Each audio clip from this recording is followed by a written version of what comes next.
Hey guys, कैसी हैं आपकी आइज। माई सेल्फ चिराग शर्मा और आज हम देखने वाले हैं क्लास 9th इकोनॉमिक्स का chapter the story of village Palampur. तो चलिए शुरू करते हैं। तो गाइस, पहली चीज़ तो ये कि ये एक इंट्रोडक्टरी वीडियो होने वाली है। आगे जो हम चैप्टर पढ़ेंगे वो आपको नेक्स्ट वीडियो में मिलेगा। I think so next video introductory हो सकती है, बट ये वीडियो तो हमारी इंट्रोडक्टरी है, ये तो कन्फर्म है। तो अब हम पढ़ेंगे इकोनॉमिक्स का चैप्टर। आप सोच रहे होंगे ये इकोनॉमिक्स क्या वाला है भाई। इकोनॉमिक्स एक और नया सब्जेक्ट आ चुका है आपके सिलेबस में। पहले आपके पास 3 सब्जेक्ट्स थे, हिस्ट्री, सिविक्स एंड जियोग्राफी, और अब ये चौथा सब्जेक्ट जो आ गया इकोनॉमिक्स। अब आप सोच रहे होंगे ये भला है क्या। एक्चुअली में इकोनॉमिक्स हमारे जितनी भी आसपास की इकोनॉमी है, कंट्री की इकोनॉमी, इकोनॉमी मेनली पैसा, जितनी भी चीज़ें पैसे से रिलेटेड हैं उसको इकोनॉमिक्स के अंदर हम कंसीडर करते हैं। तो मेनली इकोनॉमिक्स यानी कि हमारा अर्थशास्त्र, अर्थशास्त्र यानी कि पैसे से रिलेटेड जितनी भी चीज़ें हैं। फिर अब हम पढ़ेंगे where is village Palampur. Mainly Palampur जो विलेज है ये है कहाँ। तो मेरा मतलब ये है, कंसर्न जो है मेरा ये नहीं कि आप गूगल वगैरह पे जाएं और सर्च करें कि ये पालमपुर विलेज है कहाँ। एक्चुअली में पालमपुर पालमपुर विलेज जो है ये एक हिपोथेटिकल विलेज है। यानी कि ये विलेज जो है असलियत में नहीं है, ये एक इमेजिनरी विलेज है, ख्याली पुलाव है एक तरीके से। मतलब हमने इसको इमेजिन कर लिया कि एक विलेज है बस। फिर हम इसमें पढ़ेंगे to learn basic concepts of production and related story.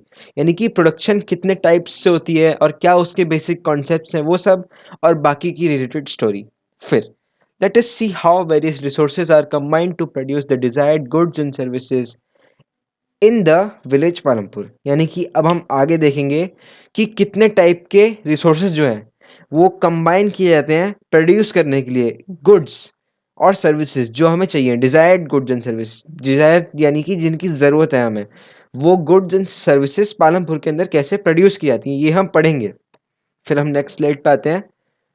Introduction है पूरा, पूरा जो वीडियो है पूरी वीडियो इंट्रोडक्टरी है, तो इसलिए आप ज़्यादा टेंस मत होइएगा और क्लियरली डाउटली मत लीजिएगा, मतलब डाउटली मत लीजिएगा। अगर आपको कोई भी डाउट होगा तो आप कमेंट्स में मुझे बता सकते हैं, मैं उसके लिए नेक्स्ट वीडियो बनाऊंगा।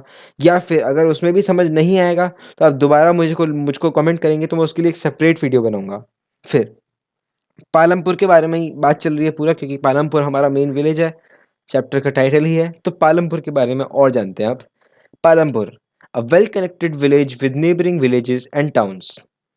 रायगंज एंड शाहपुर, यानी कि पालमपुर जो है वो एक वेल कनेक्टेड विलेज है। यानी कि वो जो विलेज है आसपास के एरिया से, आसपास के नेबरिंग टाउन्स से और विलेजेस से अच्छे से कनेक्टेड है। जो कि मेन जो उसके आसपास के टाउन है दो, रायगंज और शाहपुर। अब इनका क्या है, road and transportation.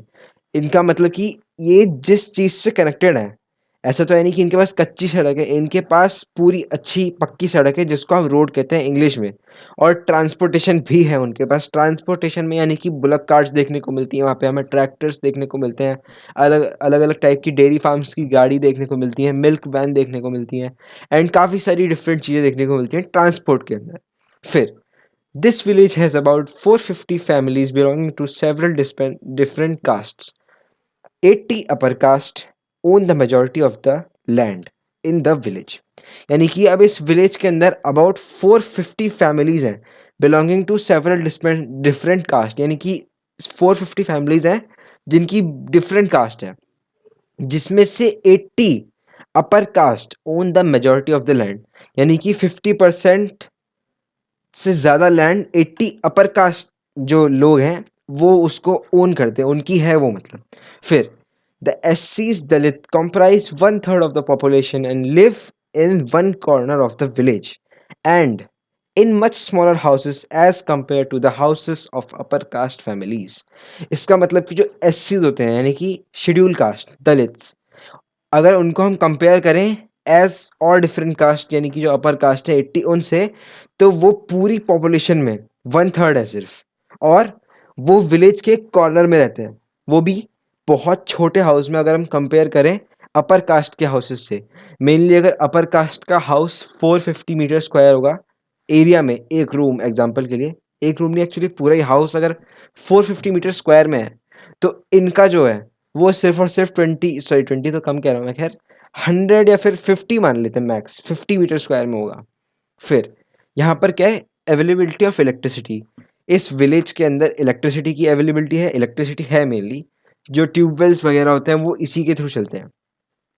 To primary schools and a high school. दो प्राइमरी स्कूल भी है भाई और एक हाई स्कूल भी है भाई, अच्छी बात है। अब क्या है कि जितने भी अपर कास्ट है वो भी पढ़ सकते हैं और जितने भी शेड्यूल कास्ट है वो भी पढ़ सकते हैं, कोई डिफरेंस नहीं होगा उनमें फिर इसके थ्रू, मतलब कि कोई ये नहीं है कि ये पढ़ नहीं सकता तो इसके लिए स्कूल नहीं है। अब इसका शेड्यूल कास्ट है, लोअर है थोड़ा, तो इसके लिए स्कूल नहीं होगा। फिर a primary health centre and a private dispensary. एक प्राइमरी हेल्थ सेंटर है और एक प्राइवेट डिस्पेंसरी है।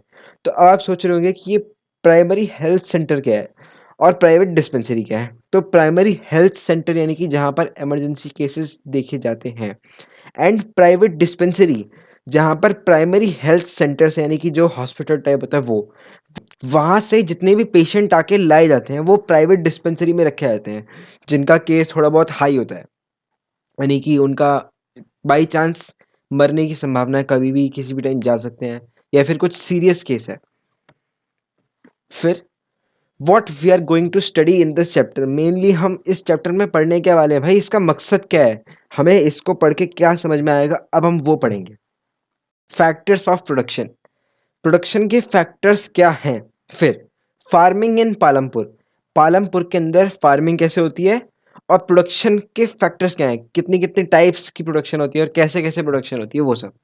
फिर लैंड इज फिक्स्ड। इनकी जो लैंड है, अगर इनके पास 1 बीघा, 1 बीघा यानी कि 25/10 मीटर, तो अगर इनके पास 1 बीघा लैंड है, 1 बीघा की लैंड है, तो उसके अंदर वो कैसे प्रोडक्शन को इंक्रीज करेंगे, और इंक्रीज करेंगे तो क्या उसके इसके अंदर लैंड सस्टेन कर पाएगी, और कर पाएगी कि नहीं कर पाएगी, मतलब नहीं कर पाएगी तो क्यों नहीं कर पाएगी। फिर लैंड इज फिक्स्ड यानी कि इनके पास 1 बीघा यानी कि 25/10 मीटर स्क्वायर की जमीन है। तो अब वो जो ज़मीन है वो तो फिक्स है, ज़्यादा तो हो नहीं सकती।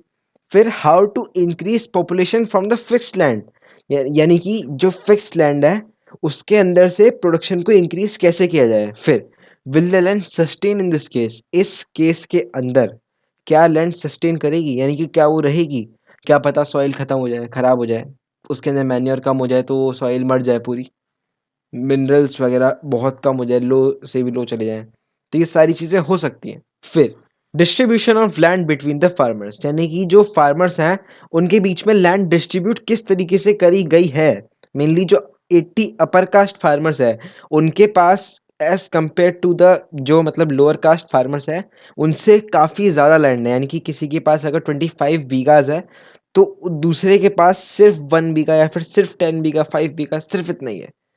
तो जो कि मतलब मेनली वो बहुत कम है, मेरा कंसर्न ये था मेन, कि वो जो लैंड है वो अनइवनली डिस्ट्रीब्यूटेड है फार्मर्स के बीच में। फिर who will provide the labour. तो लेबर कौन प्रोवाइड करेगा, तो मेनली होता ये है कि जितने भी लोअर कास्ट लोग हैं, कुछ लोगों के पास तो मतलब लैंड है और कुछ लोगों के पास ऐसा है कि लैंड कम है जिससे उनका गुजारा नहीं हो रहा।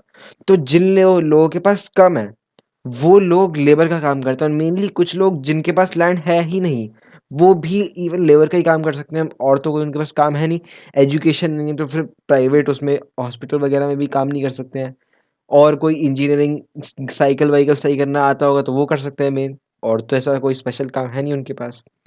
फिर from where the capital will come.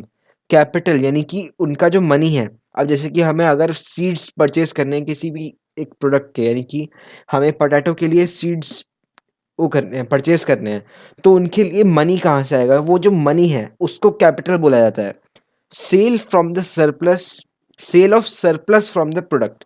Surplus यानी कि मेनली जो भी एक्स्ट्रा प्रोडक्ट है, यानी कि एग्जांपल के लिए कि हमने पोटैटो को ग्रो किया था, तो हमने पोटैटो एक्स्ट्रा ग्रो किया, जो हमारा फार्म है उससे हमें एक्स्ट्रा पोटैटो मिला, यानी कि जितनी नीड है उससे ज़्यादा, तो वो जो एक्स्ट्रा है वो हम स्टोर करके रखेंगे जिससे कि हम उसको और बेच सकें, और हो सकता है कि उसी टाइम पे वो और एक्स्ट्रा बिक जाए, लोग ज़्यादा उसको खा लें या फिर ज़्यादा उसकी डिमांड हो जाए। नॉट फिक्स्ड, कभी फिक्स नहीं है कि सिर्फ इतना ही काफ़ी होगा। तो सेल ऑफ सरप्लस यानी कि जितना हम नॉर्मली में सेल करते हैं उससे ज़्यादा सेल कर रहे हैं हम थोड़ा इस बार, इस टाइप से। फिर non farm activities in village Palampur. और पढ़ेंगे नॉन फार्म विलेजेस को पालमपुर के अंदर, यानी कि सिर्फ फार्मिंग के अलावा और क्या एक्टिविटी है जो पालमपुर के अंदर होती हैं, लाइक प्राइवेट डिस्पेंसरी वगैरह। So guys, this much for this video. I hope you understand the first part clearly. If not, so tell me in the comments and I will see you in the next part of this video. Bye bye.